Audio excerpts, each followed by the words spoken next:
आइए दोस्तों, आज बात करते हैं स्टेप नंबर 4 की, जो है हमारा पेमेंट मेथड।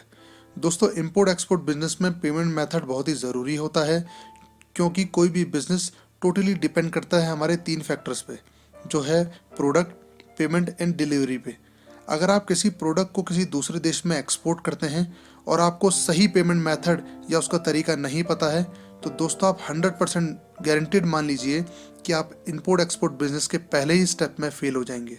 और दोस्तों, एक्सपोर्ट में डील हज़ारों से लेकर लाखों में होती है, इसलिए जहाँ पे लाखों रुपए की बात आती है, वहाँ पे आपको पहले से ही एक्सपोर्ट पेमेंट मेथड का पता होना चाहिए। वैसे अगर आप छोटे स्टार्टअप के साथ भी इंपोर्ट एक्सपोर्ट का बिजनेस स्टार्ट करें और आपको शुरुआत में ही दोस्तों 10 से 20 हज़ार का भी लॉस हो जाए, तो आप तय मानिए कि आपका इंपोर्ट एक्सपोर्ट बिजनेस से विश्वास ही उठ जाएगा। दोस्तों, आपके साथ ऐसा कुछ ना हो, इसलिए आइए आज जान लेते हैं इंपोर्ट एक्सपोर्ट बिजनेस में यूज़ होने वाले पेमेंट मेथड को। दोस्तों, वैसे इंपोर्ट एक्सपोर्ट बिजनेस में बहुत ही तरीके से पेमेंट की जा सकती है, बट आज हम जानते हैं 3 स्टैंडर्ड वेज ऑफ पेमेंट को। दोस्तों, first payment method is clean payment, second is collection of bills and third is LC, letter of credit. आइए दोस्तों जानते हैं पेमेंट नंबर 1 को, जो है क्लीन पेमेंट।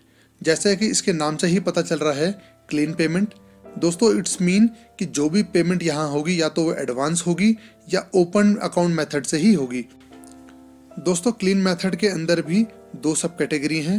पहला है एडवांस पेमेंट और दूसरा है ओपन अकाउंट मेथड। अगर हम बात करें एडवांस पेमेंट की, इसमें इंपोर्टर जो आपसे प्रोडक्ट मंगवा रहा है, वह आपको उसके बदले पहले ही एडवांस में 70 to 100% पेमेंट को दे देगा। और अगर हम बात करें ओपन अकाउंट मेथड की, तो इसमें पहले आपको प्रोडक्ट को एक्सपोर्ट करना होता है और जब प्रोडक्ट उनको वहाँ मिल जाता है, उसके बाद वह आपको उसकी पेमेंट करते हैं। दोस्तों, जैसा कि हम जानते ही हैं, हर पेमेंट के अपने कुछ मेरिट्स और डीमेरिट्स होते हैं। अगर हम बात करें एडवांस पेमेंट की, तो दोस्तों कोई भी इंपोर्टर आपको एडवांस पेमेंट तब तक नहीं करता है जब तक कि वो आपकी कंपनी, आपके प्रोडक्ट और उसकी क्वालिटी से वेल अवेयर नहीं होता है। क्योंकि दोस्तों अक्सर ऐसा देखा गया है कि एडवांस पेमेंट के बाद या तो एक्सपोर्टर उस प्रोडक्ट को डिलीवर नहीं कर पाते हैं या उसकी क्वालिटी इशू या पेमेंट का कोई फ्रॉड कर देते हैं। दोस्तों, अगर हम बात करें ओपन अकाउंट मेथड की, तो इसमें एक्सपोर्टर अपने प्रोडक्ट को तभी इंपोर्टर को डिलीवर करते हैं जब वह उनकी कंपनी से वेल अवेयर हो या उन्होंने पास्ट में कोई डील उनसे साइन की हो और उनको उस टाइम पे कोई पेमेंट इशू ना आया हो। दोस्तों, अगर बात करें दूसरे पेमेंट मेथड की, तो यह है कलेक्शन ऑफ बिल्स। दोस्तों, इसमें भी 2 सब कैटेगरी हैं। पहला है DAP एंड दूसरा है DA। अगर हम बात करें DAP की, तो इसको हम डॉक्यूमेंट अगेंस्ट पेमेंट भी कहते हैं। दोस्तों, इसमें एक्सपोर्टर अपना कंसाइनमेंट शिप में लोड करवाता है और वहाँ से उसे BOE और बिल ऑफ लेडिंग मिल जाती है, जिसे वह अपने बैंक में सबमिट कराता है। उसका बैंक इंपोर्टर के बैंक को कांटेक्ट करता है और उन्हें वह डॉक्यूमेंट सेंड कर देता है।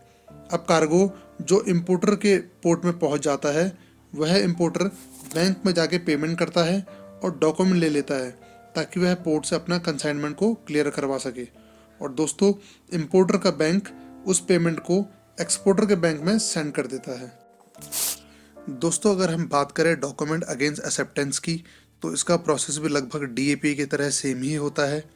इसमें एक्सपोर्टर अपने कंसाइनमेंट को शिप में लोड करवा के इंपोर्टर के कंट्री सेंड कर देता है और जो इंपोर्टर होता है वह अपने बैंक में जाके जो डॉक्यूमेंट्स एक्सपोर्टर ने उसके बैंक को सेंड किए थे, उनको कलेक्ट करके अपने पोर्ट से उस कंसाइनमेंट को क्लियर करवा लेता है। मगर इसमें इंपोर्टर को कंसाइनमेंट की पेमेंट को विदिन 90 डेज या आफ्टर 90 डेज में ही करनी होती है। आइए दोस्तों, अब बात करते हैं हम तीसरी पेमेंट मेथड की, जिसका नाम है LC, लेटर ऑफ क्रेडिट।